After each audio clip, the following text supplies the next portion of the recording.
Hello, hello, everyone. You listen to another episode of The Fight Game with Tim McKain, and today we have the very pleasure of interviewing Derek Edwards. He is 27, 8, and 1 as a professional boxer. 2002 to 2010, he was 25 and 0. He's fought great fighters like Nadu Jack, Marcus Johnson, Adonis Stevenson, and a plethora of other great fighters. So, when did your love for the fight game begin? It was like when I started 8, 9 years old. I had a cousin that was playing basketball, locally.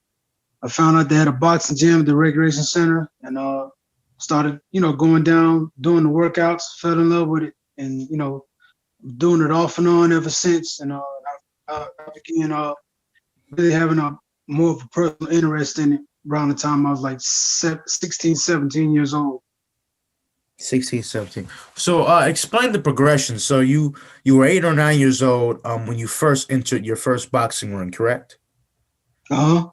And just talk about the your first experiences going into the ring when you were 8 or 9, and then falling in love with the sport when you were 16, 17 years old. Oh, okay, from the earlier ages, it was just more or less like personal interest. Yeah, Rocky movies, different books I would read, like about Sugar Ray Robinson, things like that.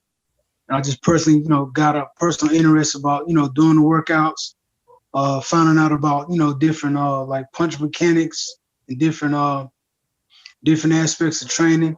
And as I got older as a teenager, I saw it was an opportunity for me to maybe do something better with my life. You know what I mean? Because around, being around a, rough upbringing, somewhat, underprivileged environment, and so it took on that type of hunger of trying to find something better for myself and life as a whole. Yes, sir. Yes, sir. So how did and you answered it already, but how did boxing change your life as a young man? Gave me an outlet to look, let out my frustrations and put focus and structure into something that that could be long lasting and something that could be significant, a significant goal. And looking at the ups and the highs of other comparable guys who have come to come from somewhat similar backgrounds, and made the most of their lives,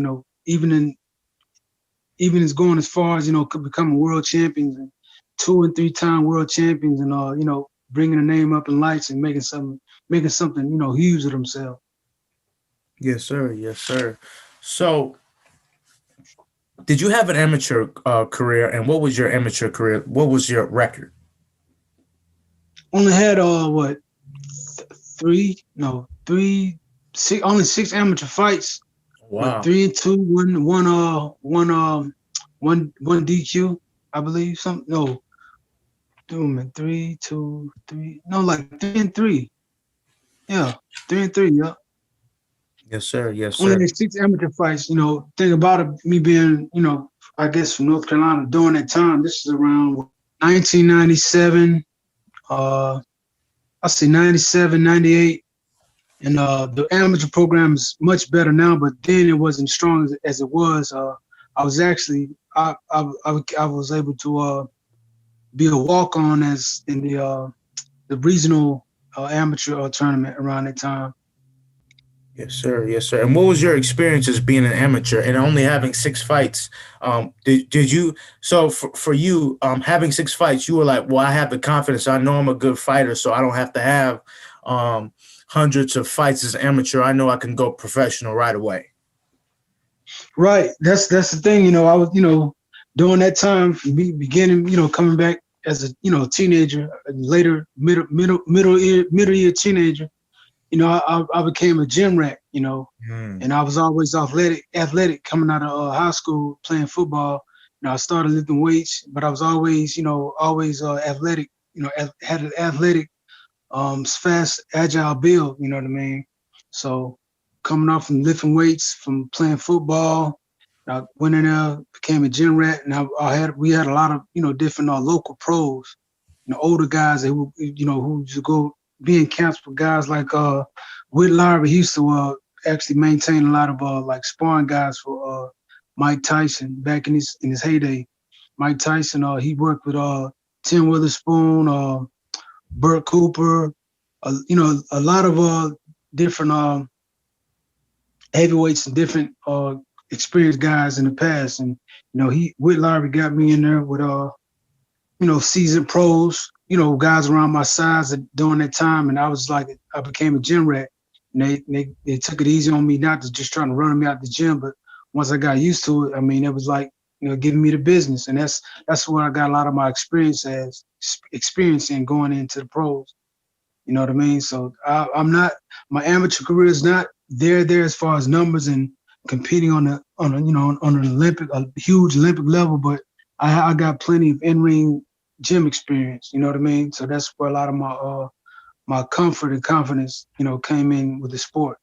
Yes, sir. And how did your gym experience? So this is a two-part question. So how did your gym experience help you transition to being a pro and having a 25 straight win streak off the gate?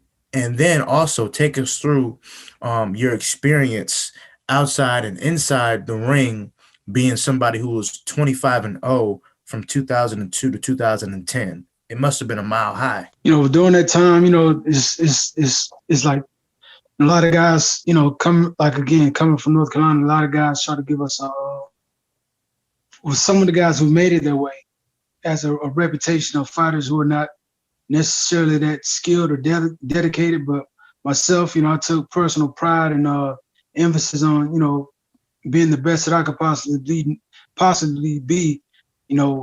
Also I would add, like, earlier in my years too, like my grandfather, he would always watch boxing with me, like back in the day, Tuesday night fights, watched a lot of those fights with him. And, he came up, he had a stint in reform school, and he was actually, from South Carolina. He had a chance to go upstate New York with a guy that, used to work with him, but he never took that opportunity. I guess, being a country boy, he wasn't trying to leave the city, go up north and be away from his mother and father. So he stood on the farm. He grew up as a sharecropper. And, being with that gave me a lot of pride and emphasis on, maybe doing something better than my grandfather did. So that put emphasis on me, taking pride and dignity in myself, coming from North Carolina, knowing that the reputation that some fighters have built for our region of fighters being under dedicated, So I took that upon myself with my experience to, even though I know I was like taking my time being built, bringing my experience, having my, experiences built up, not to jump out there too far, but I know that, sooner or later, slowly but surely, I would, fight better and better competition. So I always remain, in a humble mind state, but still knowing that I would have to, better myself and, come up to better challenges and be ready for those challenges when they came. So it always, kept me humble, but at the same time, striving for better levels, fight by fight. Yes, sir. Yes, sir. Well, I want to actually take us back because you mentioned your grandfather, and you mentioned how he actually could have been talented enough to go to be a professional one day. So, how did your grandfather influence you as a fighter and as a person, and how influential was he? I mean, he's pretty much the father that I didn't have. Being my father was in my life in my early years. I met him. Eventually finally met him when I was like 13 years old. But outside of that, my grandfather being in my life, raising me up. He always, put emphasis on me, in being structured, in the Lord, believing in, put my faith in the Lord, and just trying to be the best person that I could be, And like I said, we watched, fights, Tuesday night fights and stuff back in the day. He'd always like have me looking at different things, which I didn't really understood it then. I see now what he was like trying to show me different things then that I understand now better. But he would always pretty much know, even if he had pretty much equal guys, like he could pretty much tell who who's going to be the guy who's going to like bring out the victory in most of the fights. So I'd always like look for different like different qualities in fighters that that I could maybe try to add into my game, add into my arsenal here and there. And I would always he'd always have me look at different attributes that different fighters will have to try to pay attention for good things to look out for.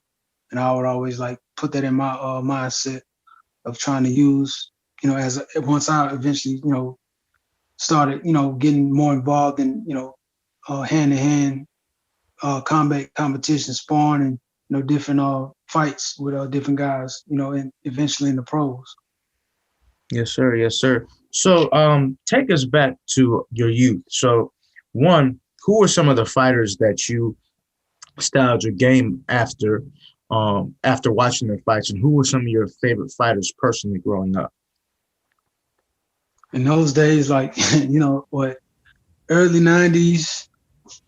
I mean, if guys around my area, if we didn't say Roy Jones, James Toney, the Pernell Whitakers, we would be crazy not to say that. You know what I mean? But guys like that, even the Meldrick Taylors, pretty much for me. I mean, mind you, I've for the majority of I guess what they would say ethnic fighters coming around at times, from Black and Hispanic fighters, most of the hottest guys, Black and Hispanic, some white guys here and there. I would say more so like who's his name? What's his name? He's passed now. Tommy Morrison. I would always admire him for his hooks and stuff. He had more. To me, he was like more so like the white version of Mike Tyson in my eyes. You know what I mean? That's what I always that's what I always looked at and pictured him as. But like him, and even like most other guys like the what's that, Carbajal, any of the hot guys don't know in the early to mid '90 eras. Those are guys I always try to like pay attention to and like try to pick things off of their fight style. Maybe not necessarily as well as their personalities and things of that nature. I always paid attention to the actual the skills of what these guys did in the ring. My next question is, what did you learn more so from your wins or from your losses, and how did you bounce back from your losses? Definitely. I could absolutely say more so from the losses. You know what I mean? Because it's like it more or less it kind of I wouldn't necessarily say a roadblock, but it kind of puts you in a pause. You have an expectancy to like look at certain guys and you're trying to fight, you're getting ready for them. You might come away with it, that whether it's a close victory or a certified victory, a certified loss that you sustained. You go back, play things in your head and try to think about what your mindset was going into that fight and think of a better way. For me personally, trying to think of a better way psychologically how I would approach, a rebound for the next fight. You know what I mean? Training harder, but not necessarily like trying to kill myself in training, but training harder and training smarter and being more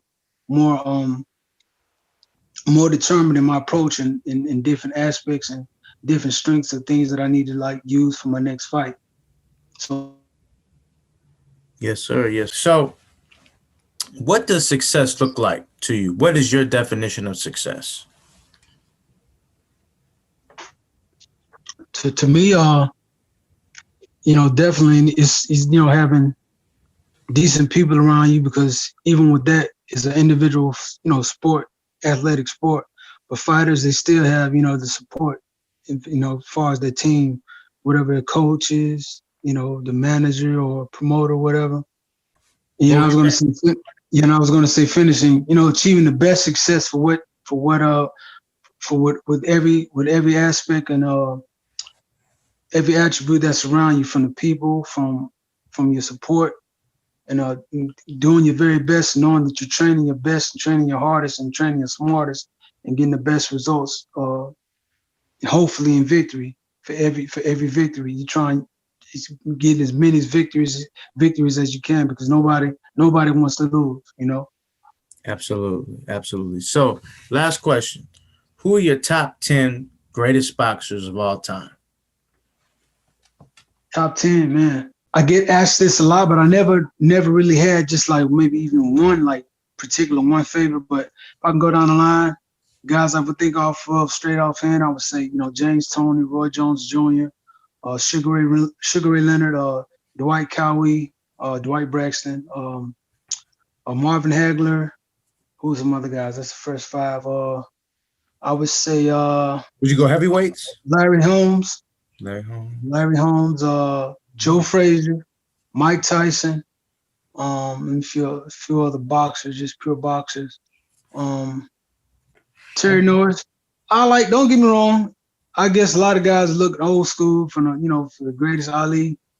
If I didn't say him, I guess people would look at me a certain way, but I mean, even with that, I wouldn't say Ali is my absolute favorite, rest in peace, but it's still not Ali though. It's not. Yeah, Mhm. Sugar Ray Robinson. Sugar Ray Robinson. Yes, sir. Yes, sir. Okay. Okay. So, Sugar Ray Robinson was a heavyweight, correct? Sugar Ray Excuse me. Robinson. Sugar Ray Robinson was not a heavyweight, a middleweight. Yeah, welterweight, middleweight. Yeah, he actually started as a featherweight. Yeah, he began as a So Sugar Ray Robinson started as featherweight, but he was also a middleweight. So as we all know, Sugar Ray Robinson was a middleweight, but Roy Jones Jr. started out as a middleweight as well. Prime to prime in a classic matchup, who would win in a match? Sugar Ray Robinson or Roy Jones Jr.? middleweights in the prime. I would have to go with Roy Jones Jr. Looking at the technicalities and looking at the different athletic aspects. I mean, athletes are different now than they were then. Even though those were harder men, like pound for pound, like every day, those were everyday harder men. But on an athleticism basis alone, I would have to go Roy Jones Jr. Prime for prime middleweight, definitely. Roy Jones Jr., the greatest middleweight of all time? No. Or is it Triple G? I mean, people say it's Triple G now. Get out of here. Triple G, no. Look,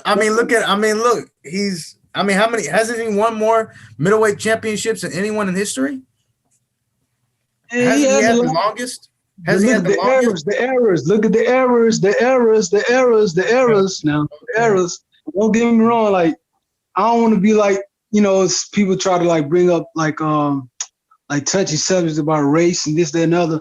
I don't want to take nothing away from my brothers, and can't take nothing away from Triple G, but he hasn't necessarily just fought absolutely the best of his era doing too. I mean, because it hasn't been the best guys in this era fighting in middleweight totally like that too on a consistent basis. I feel you. I totally respect that. I think the same thing about Mike Tyson. Mike Tyson was a great heavyweight, but when he fought against champions who were somewhat close to they weren't even really up to his level of greatness. They weren't. You're right. That's true. They weren't the very best champions of his era either. It wasn't. I'm sorry. Go ahead. Oh no, you go ahead. Yeah, even with him being a younger heavyweight, I mean, he was like an anomaly too. He was a sensation. Yeah, he definitely was a sensation, but a talented sensation too. You know what I mean? Exactly. And even the fighters that beat Mike Tyson, I think Mike Tyson was better than all the fighters he lost to, prime to prime. I just think that was the first time that Mike Tyson got punched and he didn't know how to handle it because he was always beating guys. Right. He was going through some things, and him being the type of guy he was, coming from Brownsville, Brooklyn, New York, coming amongst all that type of success and that type of celebrity that just celebrity stance that emerged on him like that. He didn't know how to handle that too, with the Robin Givens and the Don King things aside too, and the success and money. That was totally new for him.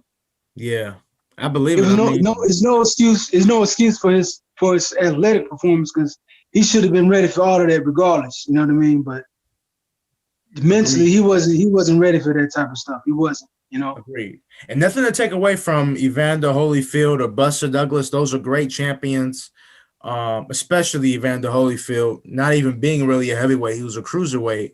But Yeah. Mike Tyson, prime to prime, was better than all those guys. Yes.